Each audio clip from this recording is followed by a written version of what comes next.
छत्तीसगढ़ के जांजगीर चांपा जिले से इस वक्त की बड़ी खबर सामने आ रही है। यहां आकाशीय बिजली गिरने से 5 लोगों की दर्दनाक मौत हो गई है। बता दें कि जांजगीर चांपा जिले के अलग अलग क्षेत्रों में आकाशीय बिजली गिरी है। जानकारी के मुताबिक अकलतरा क्षेत्र के किरारी गांव में खेत में काम करके लौट रहे 2 बहनों पर आकाशीय बिजली गिरी है।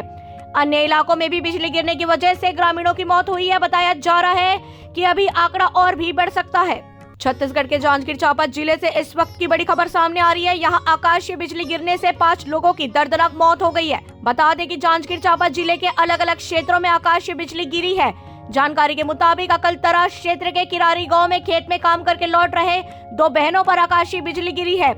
अन्य इलाकों में भी बिजली गिरने की वजह से ग्रामीणों की मौत हुई है। बताया जा रहा है कि अभी आंकड़ा और भी बढ़ सकता है।